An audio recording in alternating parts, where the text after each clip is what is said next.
صلوات پر محمد و آل محمد۔ اللہم صلی علی محمد و آل محمد۔ دیکھو مزار فاطمہ کتنا اداس ہے، ارے بس ایک نشان سنگ ہی تربت کے پاس ہے، محروم چومنے سے بھی ہر حق شناس ہے، ارے بولے زمانے دے گا بھلا کیا جواب تو، محشر میں مصطفیٰ کے جب آئے گا روبرو، محشر میں مصطفیٰ کے جب آئے گا روبرو، ارے اللہ رے یہ فاطمہ زہرا کی بے کسی، ایک شمع بھی جلانے کو آتا نہیں کوئی، ارے تنہا ہے ایک گوشے میں بیٹی رسول کی، ارے چاروں طرف مدینے میں پھیلی ہے روشنی، ٹوٹے ہوئے مزار سے لپٹی ہے بے کسی، ہے ٹوٹے ہوئے مزار سے لپٹی ہے بے کسی، ہے ٹوٹے ہوئے مزار سے لپٹی ہے بے کسی، اور زہرا وہی کہ جس کے پسر ہیں حسن حسین، ارے زہرا وہی کہ جس کے ہیں شوہر شہ حنین، زہرا وہی کہ جو دل پیغمبری کا چین، ارے ایسا لٹا یہ چین کے گھر بار لٹ گیا، ایک دل تھا فاطمہ کا جو 100 بار لٹ گیا، ایک دل تھا فاطمہ کا جو 100 بار لٹ گیا، اور پہلو میں آپ کے ہیں حسن زین العابدین، باقر بھی اور جعفر صادق بھی ہیں یہی، ہائے کسی کی قبر سلامت بھی اب نہیں، محشر میں اپنا درد سنائیں گی فاطمہ، امت نے جو کیا ہے بتائیں گی فاطمہ، ہے امت نے جو کیا ہے بتائیں گی فاطمہ، اور غربت رسول زادی کی پڑتی ہے مرثیہ، ارے حسرت سے تکتا رہتا ہے روضہ رسول کا، آنکھوں میں اشک چیختے ہیں با محمدا، ارے فرش عزا بچھانے کو آ جائیے امام، ارے زہرا کا غم منانے کو آ جائیے امام، ہے زہرا کا غم منانے کو آ جائیے امام، اور بی بی تمہارے لال کے غم خوار آئے ہیں، ارے جانے کہاں کہاں سے عزادار آئے ہیں، نوحہ سنانے آپ کے زوار آئے ہیں، ارے یہ آرزو تھی آنکھوں سے مٹی لگائیں گے، ہے سوچا نہ تھا کہ فاتحہ پڑھنے نہ پائیں گے، ہے سوچا نہ تھا کہ فاتحہ پڑھنے نہ پائیں گے۔ صلوات پر محمد و آل محمد۔ رحم اللہ من يقرأ الفاتحة. بسم الله.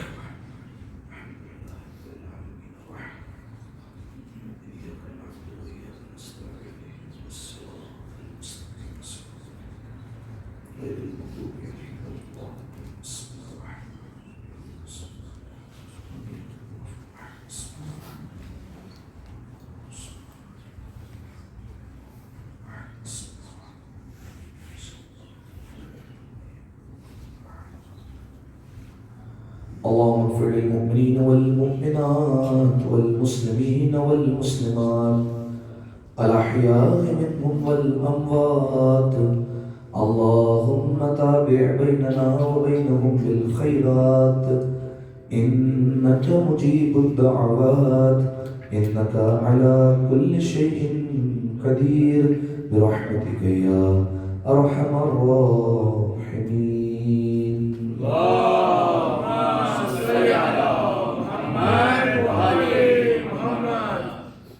أعوذ بالله من الشيطان اللعين الرجيم. بسم الله الرحمن الرحيم. الحمد لله الذي يخلق ولم يخلق ويرزق ولا يرزق ويطعم ولا يطعم. ثم الصلاة والسلام على عبدك ونبيك وصفيك ورسولك وخيرتك من الخلق أبي القاسم محمد. اللهم صل على محمد وآل محمد وعلى أهل بيته الطيبين الطاهرين المعصومين المظلومين سيما ابن عمه علي عليه السلام وهو النبأ العظيم والصراط المستقيم والقرآن الكريم وهو الصديق الأكبر والفاروق الأعظم وحبل الله المتين وإمام المسلمين ووصي رسول رب العالمين واللعنة الدائمة على أعدائهم أجمعين. أما بعد فقد قال الله سبحانه وتعالى في محكم كتابه المبين. بسم الله الرحمن الرحيم. يا أيها الذين آمنوا لا تحلوا شعائر الله. صلوات على محمد وآل محمد. اللهم صل على محمد وآل محمد. بیدار ہو کر اس سے باواز بلند صلوات پڑھتے ہیں. اللهم صل على محمد وآل محمد. سامعین محترم، عزیزان گرامی قدر، سب سے پہلے آپ تمام مؤمنین اور مؤمنات کی خدمت میں شب انہدام جنت البقیع کی تعزیت اور تسلیت پیش کرتا ہوں. اور ذرا تصور کریں کہ آج اگر ایک عام مومن یا ایک عام مومنہ جب یہ سنتا ہے یا سنتی ہے کہ سیدہ کی قبر کو توڑ دیا گیا یا مسمار کر دیا گیا، یا ائمہ بقیع علیہ السلام جو ہمارے امام ہیں، ہمارے پیشوا ہیں، ان کی قبر کو ڈھا دیا گیا، انہیں زمین کے برابر کر دیا گیا، تو عام مومنین کی آنکھوں میں بھی آنسو روا ہو جاتے ہیں اور دل مغموم ہو جایا کرتا ہے. تو ذرا سوچئے کہ زہرا کا بیٹا جو پردہ غیبت میں ہے، شاید ہو سکتا ہے اس وقت جنت البقیع میں ہو اور اپنی دادی کی قبر پر آنسو بہا رہے ہوں. ان کے دل کی کیا کیفیت ہوگی اور ان کے دل پر کیا گزر رہی ہوگی جب زمانے کے امام یہ دیکھتے ہوں گے کہ آج میری دادی کی قبر پر کوئی چراغ جلانے والا نہیں، مسجد نبوی روشن ہے، ہر طرف چراغا ہے، ہر طرف روشنی ہی روشنی ہے، بس اندھیرا ہے تو 4-5 قبریں ہیں جن کے باہر لوگ درے لے کر کوڑے لے کر کھڑے ہیں اور یہ کہتے ہیں کہ ان کی زیارت بدعت ہے اور ان کی زیارت منع ہے۔ تو آئیے زمانے کے امام کی خدمت میں تعزیت اور تسلیت پیش کرنے کے لیے سب مل کر دعائے سلامتی امام زمانہ پڑھتے ہیں۔ بسم اللہ الرحمن الرحیم اللہم کل ولیک الحجۃ ابن الحسن صلواتک علیہ وعلی آبائہ فی هذه الساعة وفي كل ساعة وليا وحافظا وقائدا وناصرا ودليلا وعينا حتى تسكنه أرزقك طوعا وتمتعه فيها طويلا صلی علی محمد۔ زمانے کے امام کی خدمت میں تمام مومنین کی جانب سے تعزیت اور تسلیت پیش کرنے کے لیے ان کی سلامتی کے لیے مل کر بآواز بلند صلوات پڑھتے ہیں۔ صلی علی محمد وعلی محمد۔ سامعین محترم، خوش نصیب ہیں وہ مومنین جو شب انہدام جنت البقیع کو غم سمجھتے ہیں اور ان کے دل مغموم ہو جاتے ہیں یہ واقعہ سن کر، اور وہ اس فرش عذاب پر تشریف لے آئے۔ آیت اللہ وحید خراسانی حفظہ اللہ جو اس دور کے مرجع ہیں، اس دور کے بڑے مجتہدین میں ان کا نام آتا ہے، جن کے نہ جانے دنیا میں کتنے مقلدین ہیں اور کتنے فالوورز ہیں جو ان کی تقلید کرتے ہیں۔ ان کی تقریر موجود ہے انٹرنیٹ پر شب انہدام جنت البقیع کے حوالے سے، جس میں انہوں نے انہدام جنت البقیع کے واقعات پر روشنی ڈالی۔ تو انہوں نے اپنی تقریر کا جہاں سے آغاز کیا، جو انہوں نے جملہ کہا، فرمایا کہ شب انہدام جنت البقیع جو انہدام جنت البقیع کی مناسبت سے مجلس سے ہوتی ہے، ان پر جو مومنین آ کر بیٹھتے ہیں وہ عام مومنین نہیں ہوتے، بلکہ وہ خدا کی طرف سے منتخب کیے ہوئے ہوتے ہیں۔ انہیں پروردگار عالم نے منتخب کیا ہے کہ وہ فرش رضا پر جائیں اور جناب سیدہ کے غم کو منائیں اور ائمہ بقیع علیہ السلام کے غم میں شامل ہو۔ ورنہ آپ دیکھیں کتنے ہوں گے نہ جاننے جنہیں پتہ بھی نہیں ہوا کہ آج کیا واقعہ ہوا، اور کتنے ہوں گے ایسے جنہیں پتہ بھی ہے کہ کیا واقعہ ہوا ہے، پھر بھی ان کے دل میں کوئی غم نہیں ہوتا، کوئی احساس نہیں ہوتا۔ اسی لیے فرمایا کہ خوش نصیب ہے وہ جنہیں پروردگار عالم نے منتخب کیا ہے، جنہیں سیدہ کونین نے اجازت دی ہے کہ وہ اس فرش عزا پر آ کر بیٹھے اور ان کا غم منائیں۔ ایک دفعہ صلوات پڑھیں مل کر آواز سے بلند اللہم صلی علی محمد وعلی محمد۔ حضرت سامعین محترم، ہمیں اس بات پر فخر ہونا چاہیے کہ ہمارا ان لوگوں میں شمار ہوتا ہے جو اہل بیت علیہ السلام کی چھوٹی سی چھوٹی خوشیوں میں بھی خوش ہوتے ہیں اور ان کے چھوٹے سے چھوٹے غم میں بھی غمگین ہو جاتے ہیں اور دو آنسو بہانے کے لیے آ جاتے ہیں۔ سامعین محترم، آج کی اس بابرکت اور روحانی مجلس عزا کے لیے میں نے جس آیہ مجیدہ کو آپ کے سامنے تلاوت کیا، اس کا تعلق سورہ مبارکہ مائدہ سے ہے۔ آیت کا نشان 2 ہے۔ اس آیت میں پروردگار عالم نے اہل ایمان کو ایک حکم دیا۔ ارشاد رب العزت ہوتا ہے یا ایھا الذین آمنوا، اے ایمان والو، لا تحلوا شعائر اللہ۔ توجہ چاہ رہا ہوں آپ کی، فرمایا اے ایمان والو خبردار خبردار شعائر اللہ کی توہین مت کرنا، ان کی حرمت کو پامال مت کرنا، ان کی بے حرمتی مت کرنا۔ سامعین محترم، یہ شعائر اللہ کسے کہتے ہیں؟ دیکھیے یہ شعائر لفظ ہے جس کا مفرد ہے شعیرہ، صحیح؟ جیسے آپ لفظ سنتے قبیلہ، بالکل اسی کی وزن پر شعیرہ، اور اس کی جمع قبائل، اور ایک جمع شعیرہ کی شعائر۔ اس کا مطلب ہوتا ہے نشانیاں، اور شعائر اللہ کا کیا مطلب ہو جائے گا پھر؟ جزاکم اللہ، اللہ کی نشانیاں، یعنی ایسی چیزیں جن کو دیکھ کر اللہ یاد آتا ہو انہیں شعائر اللہ کہتے ہیں۔ لہذا سامعین محترم، اچھا بات کو مزید واضح کرنے کے لیے میں ایک مثال دیتا ہوں آپ کے سامنے۔ دیکھیے اگر بالفرض کسی کا عزیز دنیا سے گزر جائے، کسی کے والد اس دنیا سے گزر جائے، خدا نہ خواستہ، ویسے تو سب کو جو ہے وہ اس دنیا سے جانا ہے، لیکن کوئی اس صدمے کو دیکھے جب اس کے والد دنیا سے گزر جائے تو یقیناً ایک محبت ہوتی ہے، وہ اپنی والد کی یاد میں گھر میں ایک تصویر لگا لیتا ہے۔ اب بالفرض کوئی شخص جائے اور اس تصویر کو اتار کر پھینک دے اور اسے اپنے قدموں سے رون دے تو وہ شخص آپ کا گریبان پکڑ لے گا، اس شخص کی توہین کرے گا، اس شخص کو برا بھلا کہے گا کہ یہ تم نے کیا کیا، یہ تم نے میرے والد کی تصویر کی بے حرمتی کی ہے۔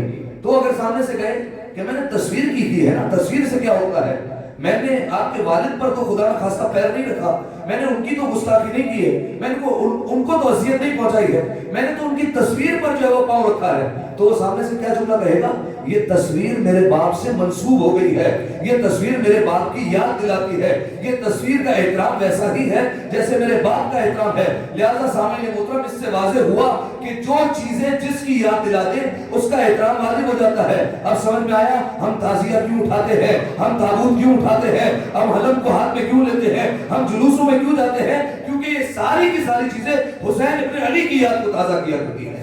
ایک دفعہ صلوات پڑھ دیں مل کر آواز میں،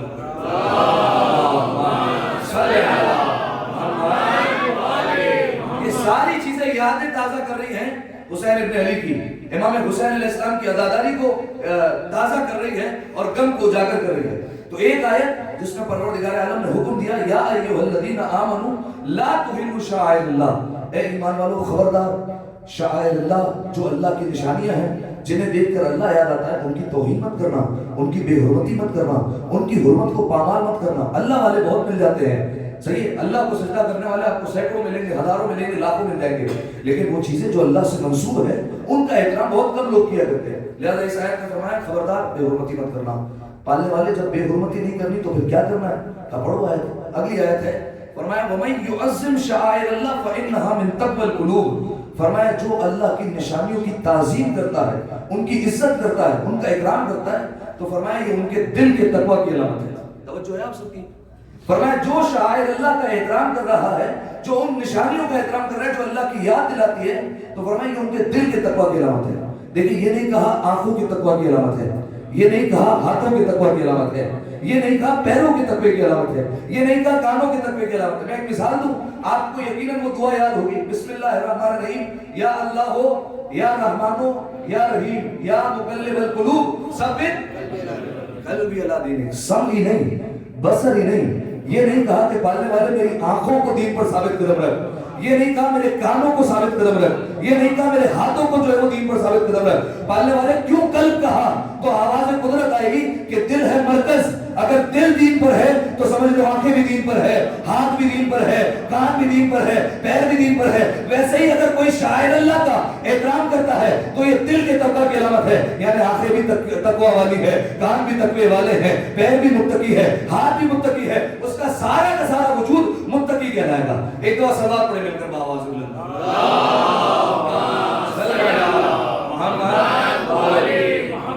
دو مسلسل آیتیں پیش کر دی آپ کے سامنے۔ ایک آیت میں اللہ نے کہا خبردار شاعر اللہ کی توہین مت کرنا، دوسری آیت میں کہا کہ دیکھو اللہ کی نشانیوں کی تعظیم کرو، اگر تعظیم کرو گے تو یہ تمہارے دل کے تقوی کی علامت ہے۔ دو ہو گئی باتیں، اب آئیے ایک اور بات۔ کل 4 مقامات پر پروردگار عالم نے شاعر اللہ کے لفظ کو استعمال کیا قرآن مجید میں۔ ایک اور آیت جس میں پروردگار عالم نے شاعر اللہ کی طرف اشارہ کیا کہ شاعر اللہ میں کیا کیا آ سکتا ہے، تو ارشاد ہوا ان الصفا والمروہ من شعائر اللہ، فرمایا کہ یہ بے شک صفا اور یہ مروہ، یہ جو 2 پہاڑیاں ہیں یہ اللہ کی شعائر میں سے ہیں۔ صحیح، دیکھیے یہ نہیں کہا کہ یہی اللہ کی شاعر ہے، کہا یہ اللہ کے شاعر میں سے ہیں، یعنی یہ بھی ہے اور بھی چیزیں ہو سکتی ہیں جو اللہ کی یاد دلا سکتی ہے۔ صفا اور مروہ 2 پہاڑیاں ہیں صرف، کیا ہوا تھا اس پر، کیوں یہ شاعر اللہ بن گئی؟ صحیح کی، کس نے صحیح کی تھی؟ سب سے پہلے بی بی حاجرہ، بی بی حاجرہ نے صحیح کی تھی۔ جب جناب اسماعیل کو پیاس محسوس ہوئی تو جناب حاجرہ نے صفا اور مروہ کے درمیان 7 چکر لگائے تھے۔ پروردگار عالم نے یاد کو تازہ کرنے کے لیے اب ہر مسلمان پر لازم کر دیا کہ جب حج کرنے کے لیے آئے گا تو پھر پہاڑیوں کے درمیان چکر لگائے گا اور پہاڑیوں کے درمیان اسے دوڑنا پڑے گا۔ کہا انہیں دیکھ کر اللہ کی یاد آتی ہے۔ یہ صفا اور مروہ وہ پہاڑیاں ہیں جنہیں دیکھ کر اللہ کی یاد تازہ ہو جاتی ہے۔ سامعین محترم، علامہ رشید ترابی کا جملہ ہے، وہ کہتے تھے، بیان کرتے ہوئے کہتے تھے کہ اگر کوئی شخص، آپ ایسے شخص کو لے کر آئے حج کے موقع پر جسے کچھ نہیں پتا ہو اسلام کے بارے میں، نہ حج کے بارے میں پتا ہے، نہ حج کے ارکان کے بارے میں پتا ہے، نہ حج کے مناسک کے بارے میں پتا ہے، کچھ بھی نہیں پتا، آپ اسے لے کر آ کر کھڑا کرتے ہیں۔ وہ جب دیکھے گا لاکھوں لوگ ایک گھر کا چکر لگا رہے ہیں، جب وہ دیکھے گا کہ لاکھوں لوگ صفا اور مروہ کے درمیان دوڑ لگا رہے ہیں، دوڑے جا رہے ہیں مسلسل، کبھی ہلکے قدم دوڑتے، کبھی تیز قدم دوڑتے، جب وہ دیکھے گا کہ لاکھوں مسلمان جو ہے وہ شیطان کو کنکریاں مار رہے ہیں، نہیں 3 شیطان کو کنکریاں مار رہے ہیں، جب وہ دیکھیں گے کہ لاکھوں مسلمان مار رہے ہیں تو وہ کیا کہے گا؟ وہ کہے گا یہ پاگل ہے، ایک گھر کا مسلسل طواف کر رہے ہیں، ایک جو ہے وہ 2 پہاڑیوں کے درمیان مسلسل دوڑے جا رہے ہیں، دیواروں کو پتھر مار رہے ہیں۔ دیوانہ کہے گا۔ کیوں دیوانہ کہے گا؟ کیونکہ اس کے ذہن میں بیک گراؤنڈ نہیں ہے، پس منظر نہیں ہے۔ اگر آپ توجہ کریں، اس کے ذہن میں پس منظر موجود نہیں ہے، لیکن اس سے جیسے ہی پس منظر بتایا جائے گا کہ دیکھو یہ کام اس لیے کر رہے ہیں، تو غورن کہے گا یہ دیوانے نہیں، یہ سارے کے سارے عاقل ہیں۔ مطلب یہ ہوا کہ کسی بھی کام کرنے کے پیچھے کوئی نہ کوئی مقصد ہوتا ہے، اگر مقصد پتہ نہ ہو تو انسان دیوانہ کہہ دیتا ہے۔ اب سمجھ میں آیا زمانہ میں کیوں کہتا ہے کہ یہ ماتم کرنا حرام ہے، یہ رونا حرام ہے، یہ جلوس نکالنا حرام ہے، یہ علم اٹھانا حرام ہے؟ کیونکہ ان کے ذہن میں لاجک نہیں ہے، بس وہ کہتے جا رہے ہیں یہ حرام ہے، کیونکہ ان کے ذہن میں پس منظر موجود نہیں ہے۔ بتاؤ انہیں کہ علم کیوں اٹھایا جاتا ہے، بتاؤ انہیں کہ جلوس کیوں نکالے جاتے ہیں، تب وہ کہے گا کہ یہ دیوانگی کا تقاضا نہیں بلکہ عقل مندی کا تقاضا ہے۔ لہذا فرمایا صفا اور مروہ 2 پہاڑیاں جو شاعر اللہ ہے، اللہ کی یاد دلاتی۔ اب انصاف سے بتائیے، ایک حجت خدا کی ماں 7 مرتبہ چکر لگاتی ہے تو اللہ ان 2 پہاڑیوں کو شاعر اللہ بنا دیتا ہے۔ تو وہ حسین جو ہاتھوں میں اصغر کو لے کر کبھی 7 قدم آگے ہو جائے، کبھی 7 قدم پیچھے ہو جائے، تو کیا اللہ خاک شفا کو شاعر اللہ نہیں بنائے گا؟ کیا وہ شاعر اللہ میں سے نہیں ہوگی؟ کیا اسے دیکھ کر اللہ کی یاد نہیں آئے گی؟ 3 آیتیں ہو گئی، 4تھی آیت سنیے اور آخری آیت جس میں پروردگار عالم نے شاعر اللہ کا لفظ استعمال کیا، فرمایا وَالْبُدْنَا جَعَلْنَاهَا لَكُم مِّن شَعَائِرِ اللَّهِ۔ فرمایا یہ جو قربانی کا جانور تم لے کر آتے ہو نا، فرمایا ہم نے انہیں شاعر اللہ میں سے قرار دیا ہے، یہ اللہ کی نشانی ہے۔ یہ وہ جانور نہیں جو جناب اسماعیل کے لیے آیا تھا، یہ عام جانور ہے جو آپ جاتے ہیں مارکیٹ سے خود خرید کر لے کر آتے ہیں۔ جب خریدا نہیں تھا تو یہ عام جانور تھا، لیکن آپ خاص قربانی کے لیے لے کر آئے، اب یہ شاعر اللہ ہو گیا ہے، اب یہ اللہ کی نشانی ہو گیا، کیونکہ اسے دیکھ کر آپ کو اللہ کی یاد ہو رہی ہے۔ تو آپ سوچئے کہ ایک عام جانور ایک عام نبی کے لیے جب آیا تو وہ شاعر اللہ ہو جاتا ہے، تو آپ ذرا سوچئے وہ حسین جس کی حفاظت ذوالجلال نے کی ہو، کیا وہ شاعر اللہ میں سے نہیں ہوگا؟ اب آپ سمجھیے کہ زمانہ کیوں کہتا ہے کہ یہ ذوالجلال نکالنا بدعت ہے، اس کو چومنا بدعت ہے، اس کو نکالنا حرام ہے، اس کا احترام نہیں کیا جا سکتا، اس کی تعظیم نہیں ہو سکتی۔ اور بعض لوگوں نے تھوڑا سا جو ہے وہ اور تجاوز کیا اور بڑھ گئے کہ ذوالجلال کو دیکھ کر تو نکاح ٹوٹ جاتا ہے۔ پہلے صرف علم کے بارے میں تھا، اب یہ ذوالجلال کے بارے میں بھی آ گیا کہ ذوالجلال کو دیکھ کر نکاح ٹوٹ جاتا ہے۔ تو کسی عالم نے بہت اچھا جملہ کہا تھا کہ حسین کے گھوڑے کو دیکھ کر نکاح اسی کا ٹوٹے گا جس کا نکاح کسی گدھے نے بنایا ہو۔ ایک دو صلوات پڑھیں مل کر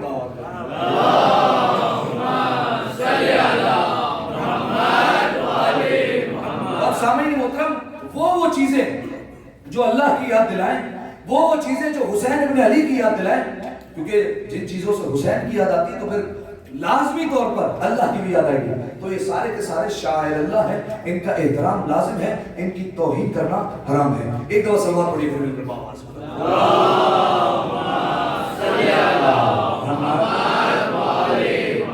لہذا جس طریقے سے یہ ساری چیزیں شاعر اللہ میں سے، ویسا ائمہ علیہ السلام کی قبور، صحابی جو افضل صحابہ تھے، جو مخلص صحابہ تھے، جو وفادار صحابہ تھے، ان کی قبریں شاعر اللہ میں سے ہیں، کیونکہ ان کی قبریں دیکھ کر پروردگار عالم کی یاد آتی ہے۔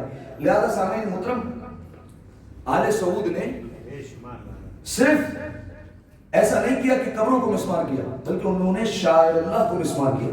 قرآن کی آیت کی مخالفت کی انہوں نے قرآن کی آیت کو جھٹلایا ہے، کیونکہ پروردگار عالم نے شاعر اللہ کا احترام لازم کیا ہے، انہوں نے شاعر اللہ کو ٹھکرایا۔ اچھا دیکھیے ایک بات ہمیشہ یاد رکھیے گا، تھوڑی سی میں تاریخ بیان کر رہا ہوں آپ کے سامنے، کہ جو آل سعود نے یہ مسمار کیا، اچھا کوئی بتا سکتا ہے کون سی ہجری میں یہ مسمار ہوا؟ وہ 1445 تو اگلے سال آئے گی بھائی، 1344 ہاں 1344۔ ایک دو صلوات پڑھیں گے،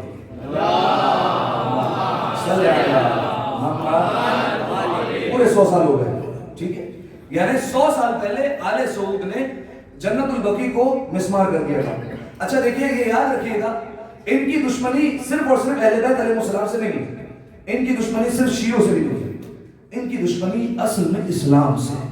اب میں ثابت کرتا ہوں اور آپ کے سامنے کچھ تاریخ بیان کرتا ہوں، تھوڑا سا پہلے سے لے کر چلتا ہوں۔ دیکھیے رسول اللہ نے جیسے ہی آنکھ بند کی اور رسول اللہ نے اس دنیا سے پردہ فرمایا تو 3 طرح کے مکتب فکر سامنے آئے۔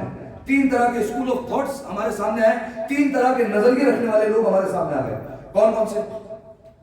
ایک مکتبہ اہل بیت جس کے ماننے والے ہم ہیں, وہ کیا کہتے ہیں؟ وہ یہ کہتے ہیں کہ اہل بیت علیہ السلام کی بات حجت ہے.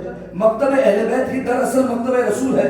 حلال محمد قیامت تک حلال ہے, حرام محمد قیامت تک حرام ہے. یہ ہے مکتبہ اہل بیت جس کو ہم مانتے ہیں. ٹھیک ہے, ایک ہو گیا. دوسرا مکتب ہے مکتبہ صحابہ. صحیح ہے, یہ کون ہے؟ مکتبہ اہل سنت. صحیح ہے, جنہوں نے مرکز صحابہ کو بنایا ہوا ہے. یہ اہل سنت ہے اور یہ کہتے ہیں ہمارے نزدیک جو حجت ہیں, جو ترجیح دیتے ہیں, وہ صحابیوں کو دیتے ہیں. دو باتیں ہو گئی. ایک تیسرا مکتبہ فکر ہے جو کوشش کرتا ہے کہ اہل سنت میں داخل ہو جائے, لیکن وہ اہل سنت میں سے ہے نہیں, اس کا تعلق نہیں ہے اہل سنت سے. وہ کون ہے؟ مکتبہ بنو امیہ. یہ ہے تیسرا مکتبہ فکر. یہ کہاں سے چلا؟ یہ چلا شام سے. تاریخ سنتے رہیے, یہ چلا شام سے. شام میں کس کی حکومت تھی؟ یزید کے بعد. صحیح ہے, معاویہ ابن ابی سفیان بے شمار لانا. معاویہ ابن ابی سفیان یہ جو ہے وہ اس کی شام میں حکومت تھی, اور یہاں سے چلا ہے مکتبہ بنو امیہ. بظاہر مسلمان ہے, بظاہر نماز پڑھتا ہے, پڑھتا نہیں بلکہ پڑھاتا ہے جا کر نماز, لیکن سارا بظاہر. لیکن یہ دشمن ہے دین کا, دشمن ہے اسلام کا. دلیل کے طور پر ایک روایت پیش کرتا ہوں. ایک راوی وہ کہتا ہے کہ میں شام میں اس کے پاس بیٹھا ہوا تھا, اور وقت کب ہے, کون سا دور ہے؟ جب امیر المومنین اس دنیا سے چلے گئے ہیں, امام حسن بھی شہید ہو گئے. وہ دور ہے. راوی کہتا ہے میں بیٹھا ہوا تھا, اچانک سے امیر المومنین کا تذکرہ آ گیا. جیسے ہی تذکرہ آیا تو یہ بھڑک اٹھا اور اس نے امیر المومنین کو برا بھلا کہنا شروع کیا. جب اس نے برا بھلا کہنا شروع کیا تو جو اس کے دربار میں چیلے موجود تھے وہ بھی کہنا شروع ہو گئے برا بھلا امیر المومنین کو. نعوذ باللہ سب کو شتم کرنے لگے, امیر المومنین پر تبرہ کرنے لگے, اور سب نے برا بھلا کہا. تو راوی کہتا ہے میں نے کہا کہ اب تو علی بھی چلے گئے, علی کا بیٹا حسن بھی چلا گیا, اب تو ان پر رحم کھاؤ, اب تو ان پر ظلم نہ کرو, اب تو ان پر تبرہ جو ہے وہ بند کر دو. تو اس وقت معاویہ خاموش ہو گئے, اس نے اس کو کچھ نہیں کہا. کچھ دیر بعد اذان شروع ہوئی. جیسے یہ اذان ہوئی تو مؤذن نے کہا اللہ اکبر, سب خاموش رہے. پھر کہا اشہدو ان لا الہ الا اللہ, سب خاموش رہے. لیکن جیسے ہی کہا اشہدو ان محمد رسول اللہ تو یہ اٹھ کر بیٹھ گیا. اور اس نے کہا فوراً, فرمایا کہ تم کہتے ہو کہ میں علی کا نام لینا چھوڑ دوں, علی کو برا بھلا کہنا چھوڑ دوں.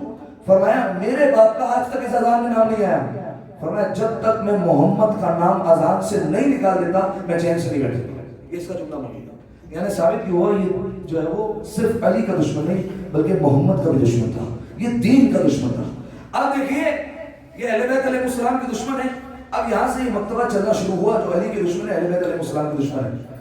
اس سے بڑھ کر جملہ کہوں, اگر آپ تاریخ جانتے ہیں, اگر کوئی ان کا اپنا بندہ بھی ہونا اور وہ اہل بیت کے لیے کوئی حمایت میں بات کہتے ہیں کہ اس کے بھی دشمن ہو جاتے ہیں, ان کے خلاف بھی بات کہتے ہیں. ٹھیک ہے, یہ دین چلتا چلتا آیا ہے ابن تیمیہ تک. صحیح, ابن تیمیہ ابھی میں بتاتا ہوں کون ہے, لیکن اس سے پہلے سنیے بنو امیہ کا ایک بندہ عمر ابن عبدالعزیز, نام سنا؟ عمر ابن عبدالعزیز یہ خلیفہ تھا. ٹھیک ہے, کچھ وقت کے لیے اس کو خلافت ملی تھی. جب یہ خلیفہ بنا, اس سے پہلے کا واقعہ سنیے. جب یہ بچہ تھا تو اسے استاد پڑھانے کے لیے آتا تھا مسجد میں, اور جو استاد پڑھانے کے لیے آتا تھا وہ امیر المومنین کا عاشق تھا. تو جب وہ ایک دن پڑھانے کے لیے آیا تو دیکھا یہ عمر ابن عبدالعزیز اور دیگر بچے مسجد میں موجود ہیں, اور حسب عادت معاشرہ ایسا تھا, ماحول ایسا تھا, امیر المومنین کو گالیاں دیے جا رہے, امیر المومنین پر تبرہ کر رہے. بچپنے کی حالت میں بچوں کی تربیت اس عالم میں کی گئی, گالیاں دے رہے امیر المومنین کو بچپنے کی حالت میں.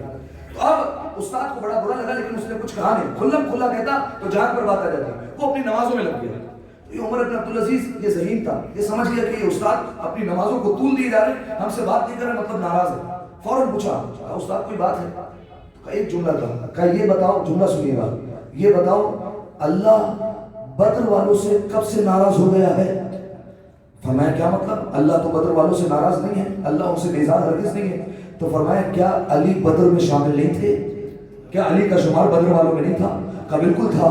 فرمایا صرف شامل نہیں تھے علی, بلکہ علی نے بدر کو جیتا تھا, علی نے بدر کو فتح کیا تھا, اور تم اسے برا بھلا کہہ رہے ہو. کیسے ہو سکتا ہے امیر المومنین کو برا بھلا کہا جائے, حالانکہ اللہ نے قرآن میں اہل بدر کی تعریف کی ہے. اب عمر ابن عبدالعزیز نے اس دن سے سوچ لیا کہ اگر میں خلیفہ بنا تو امیر المومنین پر سب سے پہلے تبرہ بند کروں گا. یہ جو امیر المومنین پر مسلسل گالیاں دی جاتی ہیں, کتنے ممبروں سے گالیاں جو ہے وہ امیر المومنین کو دی گئی, یہ بند کرنے والا عمر ابن عبدالعزیز ہے. ٹھیک ہے, جیسے ہی خلیفہ بنا اب اس نے منصوبہ بنایا. اس نے ایک یہودی کو کہا کہ میں دربار میں بیٹھوں گا, تیرا کام یہ ہے تجھے آنا ہے اور میرے پاس آ کر میری بیٹی کا رشتہ مانگنا. ٹھیک ہے, دربار میں بیٹھا ہوا تھا, سارے علماء بیٹھے ہوئے تھے, سارے جو درباری ملا تھے وہ عمر بن عبدالعزیز کے آس پاس بیٹھے ہوئے تھے. یہ یہودی آیا اور کہا اے خلیفہ وقت, میں تم سے ایک بات کرنا چاہتا ہوں. کہا کیا کہو؟ کہا میں آپ کی بیٹی سے شادی کرنا چاہتا ہوں. جیسے کہا تو سارے جو درباری ملا تھے وہ سارے بول پڑے. کہا بھلا کیسے شادی ہو سکتی ہے؟ اسلام اور کفر آپس میں نہیں مل سکتے. یہ یہودی ہے, کافر ہے, شادی نہیں ہو سکتی, ہم اس کو تسلیم نہیں کریں گے. تو عمر بن عبدالعزیز نے سامنے سے جملہ کہا کیوں نہیں ہو سکتی کافر سے شادی؟ رسول نے بھی تو اپنی بیٹی کی شادی کافر سے کروائی تھی. فرمایا کیا مطلب؟ فرمایا رسول نے اپنی بیٹی علی کو دی تھی. کہا بالکل. کہا علی بھی تو کافر تھے. کہا نہیں, علی کافر تھوڑی تھے, علی تو مسلمان تھے. کہا جب علی مسلمان تھے تو ان کو برا بھلا کیسے کہہ رہے ہو؟ ان پر لعن طعن کس طریقے سے کر رہے ہو؟ اب جیسے کہا تو یہاں سے تاریخ موڑ لیا اور تبرہ امیر المومنین پر بند ہوا. صحیح ہے. اب آئیے دوبارہ اس جملے پر جو میں نے پہلے کہا کہ اگر یہ جو مکتب بنو امیہ ہے ان کا اپنا بندہ اگر اہل بیت کی حمایت میں کچھ کر دیتا ہے یہ اس کے خلاف ہو جاتے ہیں. ابن تیمیہ شیخ الاسلام جس کو وہابی فالو کرتے ہیں, ٹھیک ہے, سارے وہابی اسی کے پیچھے لگے ہوئے. ابن تیمیہ نے یہ کیا, ابن تیمیہ نے وہ کہا, ابن تیمیہ نے یہ کہا. یہ ابن تیمیہ, اب سنیے اس کی بدبختی ابن تیمیہ کی. اس نے کیا کیا نظریہ اپنایا. کہا یہ جو گھوڑا چلتا ہے تو اس کے سروں سے غبار اٹھتی ہے, مٹی اڑتی ہے. فرمایا یہ جو مٹی گھوڑے کے ناک پر جا کر بیٹھتی ہے, فرمایا جس گھوڑے پر معاویہ سوار ہو اور اس گھوڑے کی ناک پر مٹی آ کر لگ جائے, یہ مٹی عمر بن عبدالعزیز سے افضل ہے. کیا کہا؟ یہ مٹی کس سے افضل ہے؟ عمر بن عبدالعزیز, حالانکہ اپنا بندہ ہے. کہا یہ اس سے افضل ہو جائے گی. ایک بات. دوسری بات, اہل سنت کی کتابوں میں حدیث موجود ہے, حوالہ میرے پاس ہے. جناب سیدہ سلام اللہ علیہ نے آخری وقت میں کیا کہا تھا؟ میرے جنازے میں فلاں فلاں نہیں ہونے چاہیے, وہ میرے جنازے میں شرکت نہیں کریں گے, وہ نہیں آئیں گے. اہل سنت نے بھی اس بات کو لکھا. ابن تیمیہ کیا کہتا ہے بدبخت پڑھ کر؟ وہ کہنے لگا کہ اس نے فاطمہ نے اپنا نقصان کیا ہے, نعوذ باللہ. ان کا کیا نقصان ہے اگر وہ جنازے میں نہیں آئے؟ فاطمہ کا اپنا نقصان ہوا, انہوں نے جنازہ نہیں پڑھا تو فاطمہ کی نعوذ باللہ مغفرت نہیں ہوئی. وہ جنازے میں نہیں آئے, فاطمہ کا ثواب بڑھ جاتا اگر وہ جنازے میں آ جاتے. اس بدبخت نے یہ جملہ کہا. دو باتیں ہو گئی. یہ میں آپ کو مکتبہ بنو امیہ کے نظریات سمجھا رہا ہوں. یہ جو آل سعود ہے یہ ان سے تعلق رکھتے ہیں, سمجھا رہا ہوں کہ یہ اسلام سے ان کا دور دور تک کوئی تعلق نہیں ہے. دو نظریات ہو گئے. تیسرا نظریہ ان کا وہ کیا ہے؟ ایک ہے امیر المومنین کا قاتل. اہل سنت کے نزدیک تو چار خلیفہ ہیں نا. ایک ہے امیر المومنین کا قاتل, کیا نام ہے؟ ابن ملجم نہیں نام, عبد الرحمن ابن ملجم نام ہے. ٹھیک ہے. اچھا, ان کا خلیفہ ثانی اس کا قاتل کون ہے؟ ابو لولو فیروز. صحیح ہے, دو ہو گئے. امیر المومنین کا قاتل عبد الرحمن ابن ملجم, دوسرے کا قاتل ابو لولو فیروز. ٹھیک ہے. یہ اپنی کتاب لکھتے وہ کیا کہتا ہے کہ عبد الرحمن ابن ملجم تو مومن بندہ تھا, متقی بندہ تھا, پرہیزگار بندہ تھا. اس نے علی کا قتل اللہ کی خوشنودی کے لیے کیا تھا, البتہ اس سے غلطی ہو گئی, معاف کر دینا چاہیے. علی کے قاتل کے لیے. دوسرے کے قاتل کے لیے کہتا ہے کہ وہ دین سے خارج ہو گیا, اس نے گناہ کر دیا, اس نے لعنت کو اپنے سامنے لے لیا. یہ جملے کہے کس کے لیے؟ ابو لولو فیروز کے لیے. اب آپ ان کے نظریات سمجھیں کہ ان کے نظریات کیا ہے. ٹھیک ہے, یہ ہے ابن تیمیہ جس کو وہابی فالو کر رہے ہیں. تو ان کا ایک نظریہ یہ آیا کہ یہ جو قبریں ہیں ان کو جو ہے وہ بنانا جو ہے وہ بدعت ہے, یہ قبریں نہیں ہونی چاہیے. اور انہوں نے ایک حدیث نکالی جو ان کی کتاب میں موجود ہے کہ امیر المومنین نے فرمایا کہ جب قبر دیکھو کسی اونچی قبر کو تو اسے برابر کرو. تو حضور اگر آپ کی اس حدیث کو مان بھی لیں تو علی نے یہ کب کہا تھا کہ قبروں کو زمین کے برابر کر دو؟ علی نے تو کہا تھا قبروں کو برابر کر دو. یعنی علماء نے جو اس کا مطلب بتایا, کہا کہ قبر گول نہیں ہونی چاہیے بلکہ قبر کے چار کونے ہونے چاہیے. یہ ہے برابر کرنے کا مطلب. آپ نے ساری قبریں مسمار کر دی اس حدیث کے چکر میں. اچھا, ہم کیا آپ کی بات مانیں گے؟ ہمیں تو رسول اللہ کی بات ماننی چاہیے. تو آئیے رسول اللہ نے کیا کہا اپنی زندگی میں قبروں کے متعلق. رسول اللہ کے ایک بیٹے جن کا نام تھا جناب ابراہیم, جو بچپن ہی میں دنیا سے چلے گئے. جناب ماریہ قبطیہ کے فرزند تھے. جب وہ بچپن میں چلے گئے تو رسول اللہ نے ان کو دفنایا. جب دفنا دیا تو رسول اللہ نے ان کی قبر پر پانی ڈالا. تو پوچھا گیا یا رسول اللہ قبر پر پانی کیوں ڈالنے؟ سنیے رسول اللہ, یا رسول اللہ قبر پر پانی کیوں ڈالنے ہیں؟ رسول اللہ نے فرمایا تاکہ قبر پکی ہو جائے. قبر پکی ہو جائے, قبر کا نشان باقی رہنا چاہیے. کچھ عرصے بعد رسول اللہ کو پتا چلا کہ رسول اللہ کے بیٹے جناب ابراہیم کی قبر میں سوراخ ہو گیا ہے. رسول اللہ نے قبر کی مرمت کی. اب کوئی تھا کھڑا ہوا برابر میں, اس نے فوراً کہا یا رسول اللہ یہ قبر کو مرمت کرنے سے قبر والوں کو کیا فائدہ ہوگا؟ یعنی معلوم ہوا اس وقت بھی صحابیوں میں وہابی موجود تھے. یا رسول اللہ یہ قبر کو بنانے سے قبر والے کو کیا فائدہ ہوگا؟ جملہ سنیے, رسول اللہ نے فرمایا قبر والے کو کوئی فائدہ نہیں ہوگا، البتہ زندوں کی آنکھوں کو ٹھنڈک محسوس ہوگی. یہ جملہ تھا. یعنی جو قبریں بنائی جاتی ہے، جو ائمہ معصومین علیہ السلام کے جو بڑے بڑے گنبد ہے، سونے کی گنبد ہے، یہ اس لیے نہیں کہ انہیں کوئی فائدہ پہنچا رہے ہیں، ان کے نوکر ٹھوکر مارے تو سونا نکلا ہے، انہیں ضرورت نہیں ہے، بلکہ ہماری آنکھوں کی ٹھنڈک کے لیے یہ گنبد بنائے گئے ہیں. لہذا سامعین محترم، ہم تو قائل ہیں رسول اللہ کی بات کے. رسول اللہ نے اپنی زندگی میں قبروں کی مرمت کی ہے، قبروں کو بنایا ہے. آل سعود نے رسول اللہ کی مخالفت کی. اب انہوں نے کیا کیا اس 100 سال میں، یعنی 1344 سے لے کر آپ پیچھے چلے گئے، انہوں نے کیا کیا؟ کوئی بتا سکتا ہے اگر آپ اشارہ کر دیں، اگر کسی کو تاریخ پتا ہو کہ انہوں نے کیا مظالم کی جنت و بقیع کو مسمار کرنے کے علاوہ، اور کیا کیا انہوں نے، اگر کوئی بتا سکے.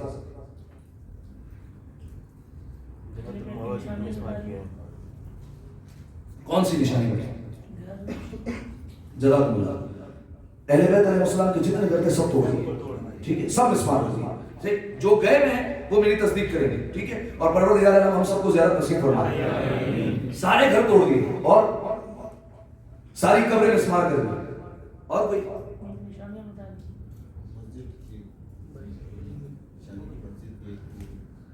ایک مسجد تھی جس کا نام تھا مسجد امیر المومنین، اس کا نام تبدیل کر دیا مسجد عائشہ. صحیح، یہ ایک اور بات. اور جو آل سعود نے بدبختیاں کی، اور کیا کیا انہوں نے؟ جناب ابو ایوب انصاری، یہ کون ہے؟ یہ ابو ایوب انصاری وہ ہے جب جناب ختمی مرتبہ مکہ سے مدینہ ہجرت کر کے آئے تو سارے کہہ رہے تھے کہ رسول اللہ ہمارے گھر پر مہمان بن کر آ جائے، ہمارے گھر پر مہمان ہو جائے. تو رسول اللہ نے کہا میں اللہ کے حکم کا پابند ہوں، میری اونٹنی جس کے گھر پر جا کر رکے گی میں اس کے گھر پر مہمان بن جاؤں گا. تو اونٹنی جا کر رکی تھی جناب ابو ایوب انصاری کے گھر پر. رسول اللہ کے صحابی ہے، سارے صحابیوں کی فضیلت اپنی جگہ پر، لیکن جناب ابو ایوب انصاری کا یہ امتیاز ہے کہ رسول اللہ کو پہلا مہمان بنانے والا یہ صحابی. ہونا کیا چاہیے تھا؟ ان کے گھر کو یادگار کے طور پر رکھنا چاہیے تھا، آثار قدیمہ کے طور پر کہ اس گھر میں رسول اللہ مہمان بنے تھے. گھر کو توڑ دیا، محلہ بنی ہاشم کو مسمار کر دیا، جہاں امام سجاد بیٹھ کر رویا کرتے تھے سارا محلہ مسمار کر دیا. ٹھیک ہے، اور کیا کیا انہوں نے؟ ساری قبریں، حتیٰ کہ اچھا دیکھیے مکہ میں تو شیعوں کی اکثریت نہیں ہے، شیعہ تو کم ہے. جنت المعلا یہ جو قبرستان ہے، جناب ابو طالب کی قبر مسمار کر دیا، جناب خدیجہ کی قبر مسمار کر دیا. آپ کہہ سکتے ہیں مولانا صاحب بغض ہوگا، ابو طالب علی کا باپ ہے، خدیجہ فاطمہ کی ماں ہے. صرف یہاں تک نہیں، جناب آمنہ رسول اللہ کی جو ہے وہ مادر گرامی قبر توڑ دی، ابوا میں قبر ہے، قبر توڑ کے رکھ دی ان کی. ٹھیک ہے، اسی طریقے سے جناب رسول اللہ کے دادا جناب عبد المطلب ان کی قبر کو توڑ کر رکھ دیا، مسمار کر دیا. صحیح. اسی طریقے سے 1216 ہجری میں کربلا میں حملہ کیا. صحیح، غدیر کا دن تھا، کربلا پر حملہ کر دیا. یعنی وہ بھی یہ سمجھتے تھے کہ جب تک کربلا زندہ ہے غدیر کو کوئی نہیں مٹا سکتا ہے.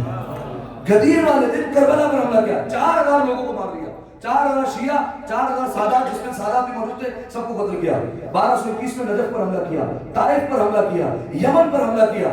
سارے علاقوں میں جہاں جہاں مسلمان بستے تھے ان سب کو ختم کیا. شیعہ اکثریت کی بات نہیں کر رہا ہوں، شام میں حملہ کیا، سب کو ختم کرنا انہوں نے شروع کیا. مکہ اور مدینہ میں آثار مٹانا شروع کیے. ہاں، انہوں نے باقی رکھا ایک چیز کو. کس چیز کو باقی رکھا؟ سقیفہ بنی سعد، سقیفہ وہ حجرہ جہاں پر امیر المومنین کی بیعت کو ٹھکرایا گیا، خلافت کو ٹھکرایا گیا، اور وہاں پر پلاننگ ہوئی تھی اگلے خلیفہ کو بنانے کی. وہ جگہ اب تک سلامت ہے، اب تک موجود ہے، تاکہ لوگ دیکھیں اور انہیں یاد ہے کہ ہمارا پہلا خلیفہ کون ہے، دوسرا کون ہے، تیسرا کون ہے، ان کی یاد ضرور تازہ رہے. لیکن جو وہ باقی ساری کی ساری چیزیں انہوں نے مسمار کر دی.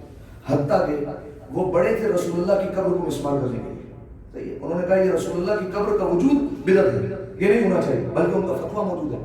یہاں تک فتویٰ موجود ہے کہ اگر کوئی شخص عمرے کی نیت سے جاتا ہے تو صحیح ہے، لیکن اگر اس نیت سے جا رہا ہے کہ رسول اللہ کی قبر کی زیارت ہوگی تو اس کا جانا بدعت ہے، گھر سے نکلنا بدعت ہے. یہاں تک فتویٰ ہے.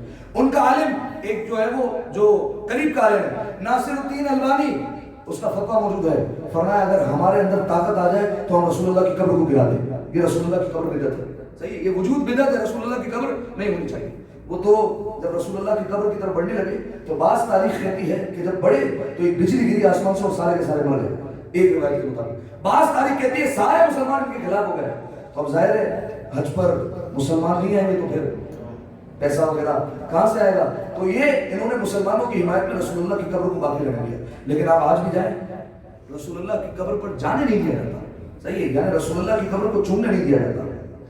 اچھا پہلے یہ اجازت تھی، لیکن جب لوگ اپنی عقیدت میں، اور اچھی بات ہے کہ جب قبر رسول کو غصہ دیتے تھے تو انہوں نے یہ کہا کہ یہ بدعت ہے اور یہ شرک ہو رہا ہے. اور کسی نے، میں نے عرض بھی کیا تھا کسی موقع پر، مولانا اسماعیل دیوبندی ان پر اعتراض ہو گیا تھا. مولانا اسماعیل دیوبندی ہمارے شیعہ علماء میں سے، پہلے ان کا تعلق دیوبند سے تھا، پھر وہ شیعہ ہو گیا، اور یہ پہلے دیوبندی ہے جو جنت میں رہیں گے. تو جو ہے وہ مولانا اسماعیل دیوبندی، انہوں نے بڑے بڑے مناظرے کر کے پوری جو ہے وہ بستی شیعہ کر لی ہے انہوں نے. ان سے جو ہے وہ کسی نے پوچھا تھا، فرمایا کہ کہنے لگے کہ رسول اللہ کی قبر جو ہے وہ آپ لوگ جا کر چومتے ہیں، رسول اللہ کی جانی کو چومتے ہیں، تو رسول اللہ کی جو جانی ہے اس میں تو دو اور بھی موجود ہیں، اور رسول اللہ کے علاوہ دو اور ہستیاں ہیں، تو اللہ کا انتقام دیکھیے، آپ ان سے بغض رکھتے ہیں، لیکن جب آپ ان کی جانی کو چومتے ہیں تو ساتھ میں ان دونوں کو بھی چومنا پڑتا ہے کیونکہ ایک ہی جانی میں ہے. تو علامہ اسماعیل دیوبندی خدا ان کو گری کے رحمت کرے، انہوں نے کہا اٹھاؤ قرآن جیسے اٹھایا تھا چومو ذرا. اس نے فوراً قرآن کو پہلے سیدھی آنکھ میں لگایا، پھر الٹی آنکھ میں لگایا، پھر چومنے لگا. کہا شرم نہیں آتی؟ اس قرآن میں ابلیس کا نام بھی ہے، فرعون کا نام بھی ہے، نمرود کا نام بھی ہے. ہمارا مقصد یہ نہیں ہے ہم ان کو نہیں چنتے، ان سے تو اظہار برات کرتے ہیں، اصل میں تو ہم قرآن کو چنتے ہیں. کہ بھائی ہمارا بھی مقصد یہی ہے، ہم رسول اللہ کو چنتے، باقیوں سے اظہار برات کر دیتے ہیں. لہذا سامعین محترم، آئیے اسی بات پر، رسول اللہ کی قبر کو مسمار کرنے کے لیے چلے تھے لیکن مسمار نہ کر سکے. ان کا ہدف تھا کہ کسی طریقے سے رسول اللہ کی قبر کا نام بھی مٹا دیا جائے. سامعین محترم، اب ایک جو ہے وہ واقعہ سن لیجیے اور اس کے بعد جو ہے وہ مجھے اجازت دیں. آیت اللہ محسن الحکیم بہت بڑے جو ہے وہ ہمارے عالم اور بہت بڑے مجتہد گزرے ہیں. آیت اللہ محسن الحکیم نے 1968 میں پہلا اور آخری حج کیا. 1970 میں اس دنیا سے چلے گئے، 1968 میں آخری حج انہوں نے کیا.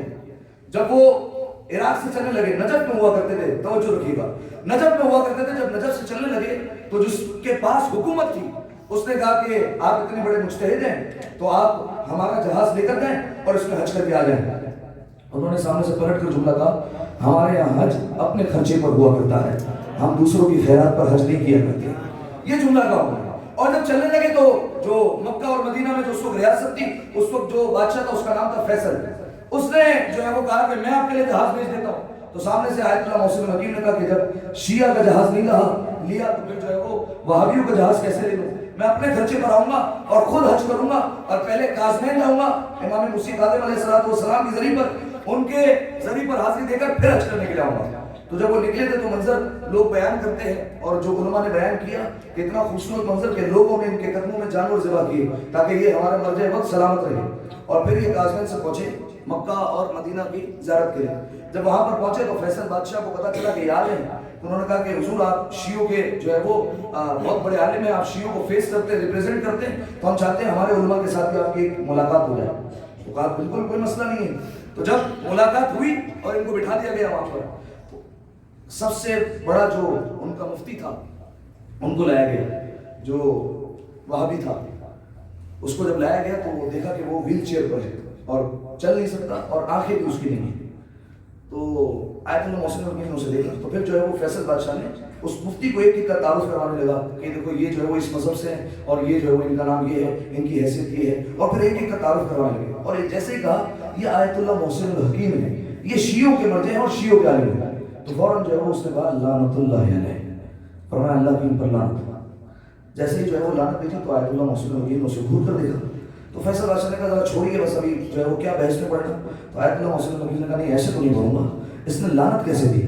اب میں بحث کرنا چاہتا ہوں، بات کرنا چاہتا ہوں، اس نے لعنت کیوں دی؟ اور انہوں نے پہلا جملہ کہا اور پوری جو ہے وہ محفل کو ہماری زبان میں لوٹ لیا. کہا پہلا جملہ تو یہ ہے کہ یہ تو ثابت ہو گیا لعنت کو یہ بھی مانتا ہے، لعنت کو تو یہ بھی مانتا ہے کہ لعنت ہوتی ہے، لعنت پہنچ جاتی ہے. اس کے بعد کہا کہ تم نے مجھے لعنت کیوں دی؟ کہا کہ آپ کو لعنت اس لیے دی کیونکہ آپ شیعہ حضرات تعویل کے قائل ہیں. قرآن کی تعویل کے دو چیزیں ہیں قرآن کی، ایک ہوتی ہے تفسیر، ایک ہوتی ہے تعویل. تفسیر کیسے کہتے ہیں؟ میں اور آپ علم حاصل کر لیں تو ہم آیت کی تشریح کر سکتے ہیں، آیت کی وضاحت کر سکتے ہیں، ہم بتا سکتے ہیں کہ اس آیت کا یہ مطلب ہے، ساری چیزیں کر سکتے ہیں. لیکن ایک ہوتی ہے تعویل.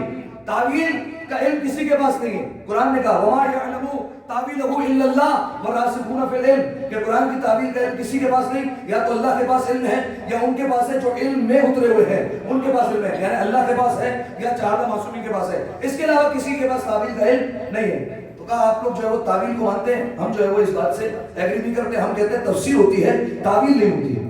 کہا اچھا حافظ قرآن ہے؟ کہا حافظ قرآن ہے. کہا عربی سمجھتا ہے؟ کہا سمجھتا ہوں. کہا ایک آیت بتا رہا ہوں اس کا مطلب بتا دے. آیت سنیے گا اور جو ہے وہ پھر فیصلہ کیجیے گا. کہا ایک آیت ہے قرآن میں کہ من کان لہ اعمی، کہ جو شخص بھی اس دنیا میں اندھا ہے وہ آخرت میں بھی اندھا ہوگا.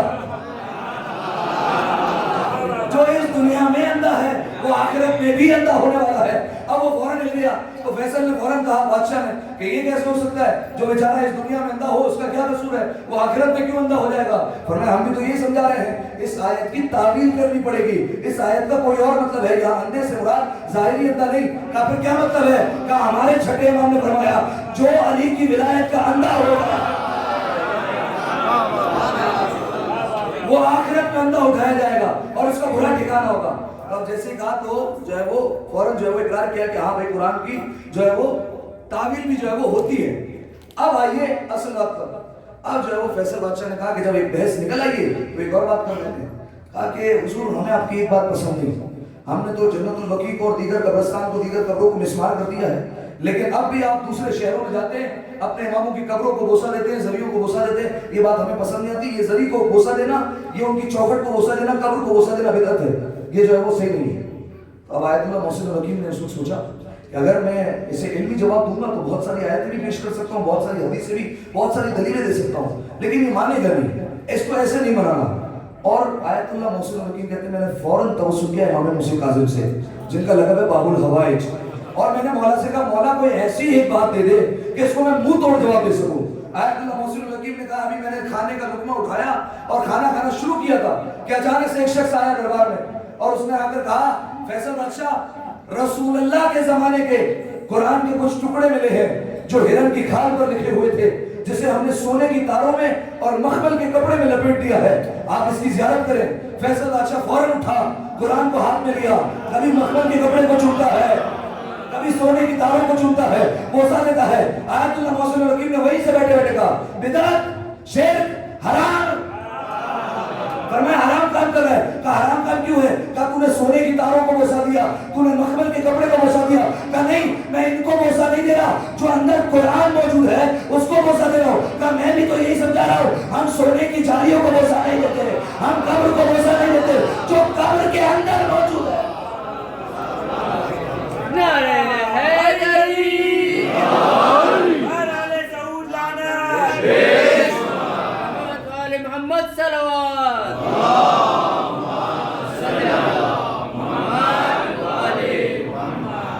فرمایا کہ ہم بھی اسے بوسہ نہیں دیتے سونے کی جالی کو, ہم تو جو صاحب قبر ہے, جو قبر کے اندر قرآن موجود ہے اسے بوسہ دیتے, ہم اسے چومتے ہیں. سامعین محترم, لیکن آپ دیکھیے آج بھی جنت البقیع کے باہر کچھ لوگوں کو کھڑا کر دیا گیا ہے جو پہلا دیتے ہیں کہ کوئی آئمہ بقیع اور جناب سیدہ کی قبر منسوب ہے. ویسے تو جناب سیدہ کی قبر کے بارے میں مختلف روایت ہے کہ امیر المومنین نے 40 قبر بنائی تھی, لیکن خیر منسوب ہے. اور میں نے آپ کو بتایا نسبت کا بھی احترام ہوتا ہے, اسے جو ہے وہ اس پر پہلا دیتے ہیں اور زیارت کرنے سے منع کرتے ہیں. اور جب بھی کوئی آتا ہے اسے جو ہے وہ بھگاتے ہیں اور کہتے ہیں کہ یہاں کچھ نہیں ہے. کسی عالم نے کہا تھا جب کچھ نہیں ہے تو یہاں پر کھڑا کیوں ہے, کیوں پہرا دے رہا ہے؟ جب کچھ ہے تبھی تو پہرا دے رہا ہے. سامعین محترم, جناب سیدہ کل بھی مظلومہ تھی, آج بھی مظلومہ ہے. سامعین محترم, آج دیکھیے پورا مدینہ روشن ہے, پورا مدینہ آباد ہے, ہر طرف روشنی, مسجد نبوی چمک رہی ہے, رسول اللہ کے روضے پر روشنی ہی روشنی ہے, اجالا ہی اجالا ہے. لیکن اسی روزے کے سامنے ایک بیٹی کی قبر بھی ہے جس پر چراغ جلانے والا کوئی نہیں ہے, جس پر کوئی اجالا کرنے والا موجود نہیں ہے. عزاداروں, اپنی صداؤں کو بلند کرنا, آج غم کی رات ہے, زمانے کے امام کو پرسہ دینا ہے ہمیں. جانتے ہیں ہمارے ایک عالم تھے علامہ امینی, بہت بڑا نام ہے. جب وہ آئے نا مدینہ زیارت کرنے کے لیے, واپس جب پہنچے نجف تو لوگوں نے پوچھا, ایک بندے نے پوچھا کہ علامہ امینی آپ نے مدینہ میں کیا دیکھا, کیا محسوس کیا؟ انہوں نے بتایا کہ مسجد نبوی ہے, بہت اچھی بنی ہوئی ہے, رسول اللہ کی قبر ہے, جنت البقیع کا قبرستان ہے, ویران ہے, اور جو ہے وہ دوسری چیزیں بتانے لگے. تو فوراً بندے نے سامنے سے کہا علامہ امینی میں نے کسی عام بندے سے نہیں پوچھا ہے، میں نے علامہ امینی سے پوچھا ہے جو صاحب اسرار ہے، جو صاحب معرفت ہے، جس کے پاس راز کا مجموعہ ہے، بتائیے آپ نے کیا دیکھا، کیا محسوس کیا؟ علامہ امینی رونے لگے، آنکھوں سے اشکوں کا سیلاب جاری ہوا، رو رو کر ایک جملہ کہتے ہیں آج بھی مجھے مدینہ میں رسول کی بیٹی کے رونے کی آوازیں آتی ہے، آج بھی ایسا لگتا ہے رسول کی بیٹی رو رہی ہے۔ عزادارو ذرا تصور تو کرنا، مسلمانوں نے رسول اللہ کی بیٹی کو کل بھی رلایا تھا، آج بھی رلا رہے ہیں۔ کل دروازے کو مسمار کر دیا، دروازے کو توڑ دیا، سیدہ دروازے کے پیچھے کہتی رہی علی ادرکنی، اے قصہ میری مدد کو آؤ، میرا محسن شہید ہو گیا، پہلو شکستہ کر دیا۔ آج بھی سیدہ مظلوم ہے، قبر کو مسمار کر دیا ہے، قبر کو توڑ دیا گیا ہے۔ اجرکم اللہ اجرکم الزہرا، خدا ہم سب کو زیارت نصیب کرے۔ ایک جملہ کہتا ہوں، ایک حکایت بیان کرتا ہوں کہ محسوس کر سکے۔ جانتے ہیں ہمارے ایک ذاکر نے بیان کیا، وہ کہتے ہیں جب میں مدینہ زیارت کے لیے پہنچا تو میں نے 2-3 چیزیں نوٹ کی جس پر مجھے بڑا رونا آیا۔ کہ ایک بات تو یہ کہ میں جناب ام البنین جناب عباس کی ماں کی قبر پر کھڑا ہو کر رو رہا تھا، اچانک سے وہاں سے لبنانیوں کا قافلہ گزرا اور وہ نوحہ پڑھتے ہوئے آ رہے تھے۔ ایک مصرع انہوں نے کہا میرے دل پر بڑی چوٹ لگی۔ کیا کہہ رہے تھے؟ کہہ رہے تھے اے عباس کی مادر، آپ کی قبر تو مل گئی ہے، حسین کی ماں کی قبر کہاں ہے؟ ہمیں پتہ نہیں چلتا۔ اے خاک مدینہ تیری گلیوں میں ابھی تک ہم بنت پیغمبر کی لہد ڈھونڈ رہے ہیں، ہمیں پتہ نہیں کہاں ہے سیدہ کی قبر۔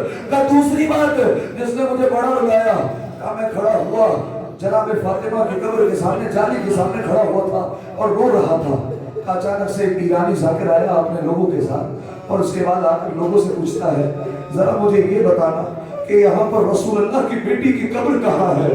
تو دوسرے مومن نے روتے ہوئے بتایا وہ دیکھ رہے ہو جو 2 پتھر پڑے ہوئے ہیں وہ رسول اللہ کی بیٹی کی قبر ہے۔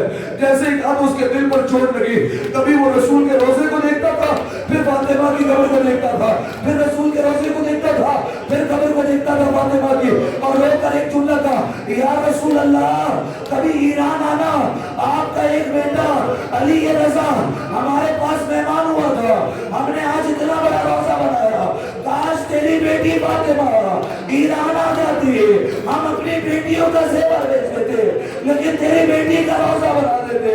اجرکم اللہ اجرکم الزہرا، شہزادی کوئی کرنا دے بس ادادارو آخری جملے جانتے ہیں نا، باقی میں صرف جناب سیدہ تو نہیں ہے نا، امام زین العابدین ہے، امام جعفر صادق، امام باقر، امام حسن مصطفیٰ کی قبر ہے۔ جانتے ہیں امت کو ہمیشہ شکایت رہی ہے کہ اہل بیت علیہ السلام نے ہمیں جنازے میں نہیں بلایا ہے۔ جانتے ہیں رسول اللہ کے جنازے میں کتنے لوگ تھے؟ صرف 11 لوگ تھے جو رسول اللہ کے جنازے میں آئے۔ امت کو شکوہ ہوا علی نے ہمیں جنازے میں نہیں بلایا، رسول کا جنازہ پڑھ کر دفن کر دیا۔ رسول اللہ کی آنکھیں بند ہوئی، مسلمان آگ اور لکڑیاں لے کر سیدہ کے دروازے پر آ گئے، سیدہ کی پسلیوں کو توڑا، سیدہ کو زخمی کر دیا، چہرہ زخمی، بازو زخمی، پہلو زخمی، سیدہ کا سانس لینا دشوار کر دیا، اور 95 دن بعد رسول کی بیٹی دنیا سے چلی گئی۔ عزادارو جانتے ہیں کتنے لوگ تھے؟ صرف 4 لوگ تھے جو سیدہ کے جنازے میں شامل ہوئے۔ امت نے پھر شکایت کی کہ اہل بیت نے ہمیں جنازے میں نہیں بلایا۔ کچھ دن اور گزرے، علی کا جنازہ اٹھا۔ جانتے کتنے لوگ تھے؟ صرف 2 لوگ تھے، امام حسن اور امام حسین۔ پیچھے سے جنازہ اٹھایا، آگے سے 2 فرشتے لے کر چلے تھے۔ امت کو شکایت ہوئی اہل بیت نے ہمیں علی کے جنازے میں نہیں بلایا۔ جبکہ ایک اور جنازہ آیا امام حسن کا، پہلی بار اہل بیت نے امت کو جنازے میں بلایا، امت نے تیر مار کر جنازہ لہو لہان کر دیا، جنازہ گھر میں واپس آیا۔ زینب تیر نکالتی جاتی تھی، کہتی جاتی تھی انا للہ و انا الیہ راجعون۔ عزادارو یہ تو 4تھا جنازہ، آئیے عزادارو 5واں جنازہ حسین کا، کربلا میں بے گھوڑوں کا بنا، دائیں کے گھوڑے بائیں طرف، بائیں کے گھوڑے دائیں طرف۔ عزادارو حسین کا لاشا پامال کر دیا۔ اجرکم اللہ، جیسے لاشوں کو پامال کیا، آخری جملہ، جیسے لاشوں کو پامال کیا ویسے جنت البقیع میں قبر کو بھی مسمار کر دیا، قبروں کو توڑ دیا گیا۔ کل بھی اہل بیت پر ظلم ہوا، آج بھی اہل بیت پر ظلم ہوا۔ عزادارو ذرا انصاف کرنا، آج بھی جب ہم سنتے ہیں فاطمہ کی قبر کو توڑا گیا ہمارا دل روتا ہے، آج بھی ہم سنتے ہیں حسن کی قبر پر مسمار کر دیا گیا ہمارا دل روتا ہے۔ ذرا سوچنا جب قبروں کا یہ عالم ہے تو جب حسین پر گھوڑے دوڑے ہوگے، ارے ایک بہن 70 قدموں سے دے رہی تھی، ارے ایک 4 برس کی بچی دے رہی تھی، ارے ابھی کوئی آئے گا میرے بابا کا لاشا ڈائے گا، ارے ابھی کوئی آئے گا میرے بھائی کا لاشا ڈائے گا، لیکن کوئی نہ آیا۔ زینب نے مدینہ کا رخ کر کے کہا او نانا ذرا دیکھو تمہاری کمائی لٹ گئی، ارے جس حسین کو تم سینے پر سلاتے تھے اس پر گھوڑے دوڑا۔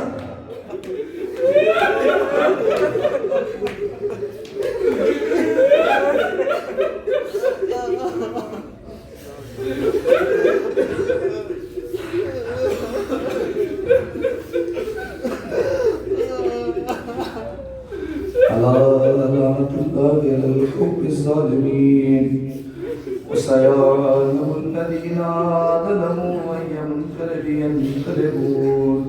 پروردگار عالم سے پروردگار تجھے فاطمہ کی ٹوٹی ہوئی قبر کا واسطہ، تجھے حسن مجتبیٰ کی مسمار قبر کا واسطہ، ائمہ بقی کی مسمار قبر کا واسطہ، پڑھنے والے جنت البقیع کی تعمیر کے اسباب جلد از جلد مہیا فرما۔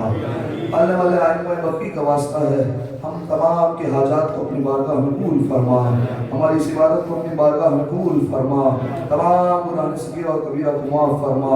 پالنے والے وہ منظر جب امام زمانہ خود اپنے ہاتھوں سے جنت البقیع کی تعمیر کرے، پالنے والے وہ منظر آنکھوں سے دیکھنا نصیب فرما۔ زمانے کے امام کے قلب کو ہم سے راضی و خوشنود فرما، امام زمانہ کے ظہور میں تعجیل فرما، ہمیں ان کے آوان و انصار میں شمار فرما، امام کے چہرے کا دیدار بار بار نصیب فرما۔ آئیے آخر میں جناب فاطمہ کا واسطہ پیش کرتے ہیں۔ بسم اللہ الرحمن الرحیم۔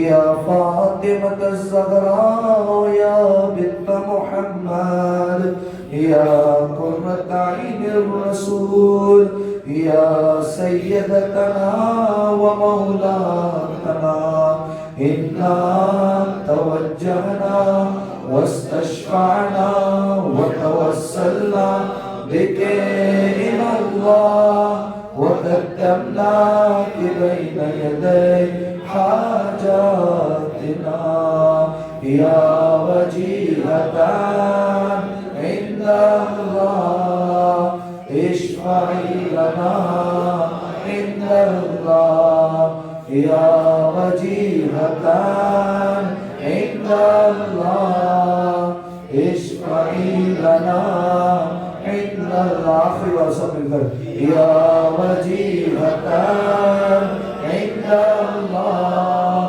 اشفعی لنا عند اللہ۔ سامعین محترم، ایک مومن ہے، ایک مومنہ ہے جو اس وقت قلیل ہے اور ان کی کل ہندوستان میں سرجری ہے، لہذا دعائے صحت کی اپیل ہے۔ آئیے سب مل کر ائمہ بقیع کا واسطہ دیتے ہیں اور 5 مرتبہ ہم نے یوجیب کو ورد کرتے ہیں تاکہ تمام مؤمنین کو جلد از جلد تمام بیماریوں سے نجات مل جائے۔